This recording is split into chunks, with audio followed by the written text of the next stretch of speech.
Hey everyone, I'm a small lizard, and we continue for PnC, finally addressing what PnC are. Now, C actually stands for combinations, and not to be confused with the C you see in the calculator. Alright? Combinations, very simply put, choosing R items from N items. And of course, we know that the number of items you choose must be less than or equal to the number of items available, right? So you cannot be choosing, let's say, 3 items from 2, but you can choose 3 items from 6, right? That would make sense. And just a sidetrack, actually is kind of important as well. This C you see right here, this is called combinations. The C you see on the calculator, which you might see it as either something C something, or this is probably in the GC, and then in a scientific calculator you probably see it as something C something. All right, so on the GC it's a subscript, as in the scientific calculator it's just normal text. Now these two C's here, they're actually the same thing. It's the idea of, well, choosing. And mainly how it works is that the number on the left is actually the set. The number on the right is how much you want to choose, how many you want to choose. And take note of this. When we talk about using this choosing function, we're looking at the set of unique items. So every item inside is different. There's no 2 items that are the same. So that is the main distinction here.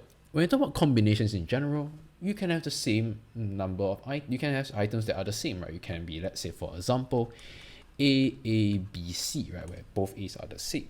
The difference is when it comes to using the calculator C, when you call by choosing, we're looking at unique items where it cannot be A, B, C, rather A, B, C, so on and so forth. All right, so take note of that. But I will go through that later on, and I'll show you how we can actually use the idea of selecting unique items or using combinations to help us. Now, P stands for permutations. And the idea of permutation is basically a step up from combinations, where after we choose, we are going to distribute or arrange the items in a linear form. And the idea is that when we arrange in a linear form, we are basically considering the order of how things are gonna be arranged. So in a sense, that let's say we can think of it as a linear form as, let's say, arranging as this straight line here. So you're gonna put the elements inside over here. Let's say for example, let's have a very simple one. For example, you have A, B, C. You choose A, B, C from a set.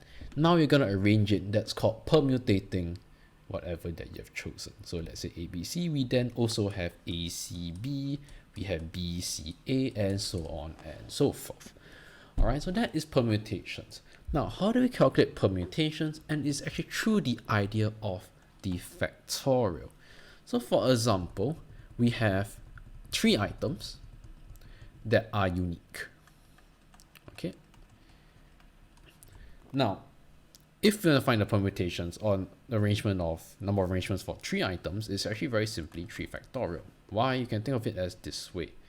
First, you have A, B, C. Thereafter, you have 2 items each. So we first have 3, then here is BC, here is AC, then here is BA. So you have then times 2. And then finally you have 1, 1, 1, 1, 1, 1.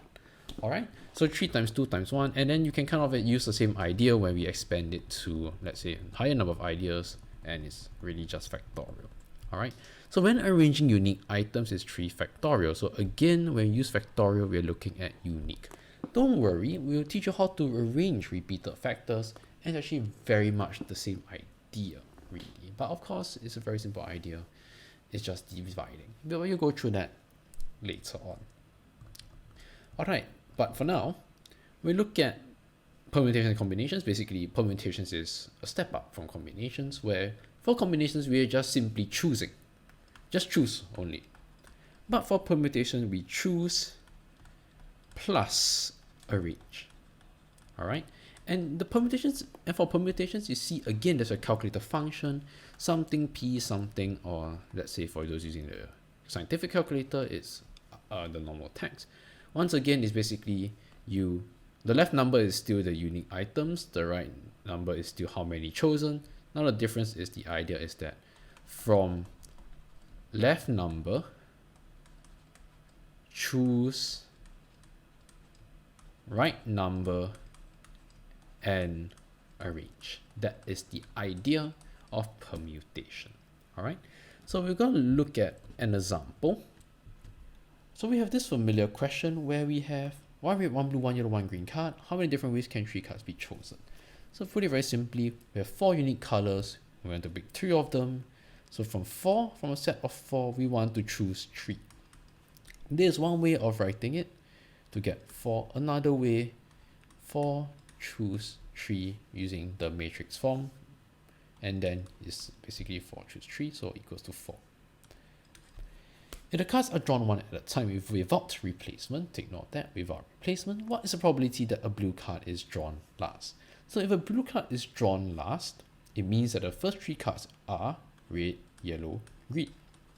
But because the cards are drawn one at a time, the order matters, because it could be red, yellow, green, or yellow, green, red, so on and so forth.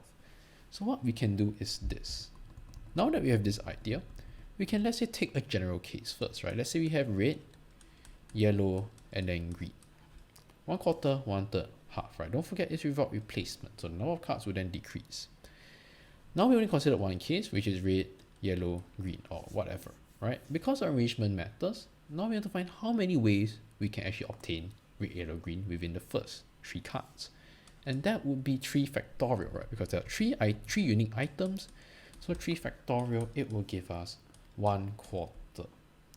Another way to do it is that, hey, because I can pick red, yellow, green, the first card I can draw is basically 3/4, right? It could be red, yellow, or green. Thereafter, I've got 2 cards left I can draw from. For my second card, 2/3. Lastly, the last card I need to draw is half. And you realize, in this way, we've already considered everything, right? Because you can imagine the tree diagram. Red, yellow, or green. Then next card is 2 only. And then finally, the 1 card at the end. Alright, so that is the idea as well. This one will also give us the same answer as 1/4. There are 1 red, 1 blue, 1 yellow, 1 green, and 1 black card. So now there are 5 colors, and we want to find the number of ways you can choose 3 cards and distribute it equally amongst 3 people. Alright, so how many different ways to pick 3 colors from 5 and then distribute it equally? And the idea of distributing equally is basically like, you choose 3 colors. So let's say we have C1, C2, and C3. And you can really imagine these 3 people, just let's say person A, person B, person C, lining up, ready to just receive whatever that's in front of them. So we are looking at, hey, I can do C1, C2, C3, and then I can do C2, C1, C3. And then realize it's basically just arranging the 3 colors in a single line, right? So very simple. You want to choose 3 from 5 and then arrange. So it's simply 5 permutate 3. All right, from 5 you choose 3 and then arrange, which is equals to 60. All right. Now, since we are over here, 5 permutate 3 is the same as, all right, the idea of permutation is you choose first, right? So it's 5 choose 3 and then multiplied by 3 factorial, right? You choose, then factorial. All right, so this would then give us 5 choose 3 is 10 times 3 factorial, which is 6. So we give us 60 ways. All right, so I hope this is a very basic example of using PnC, and it should be a good start. If you are new to this, well, pick some very simple questions to do before you start to fly off.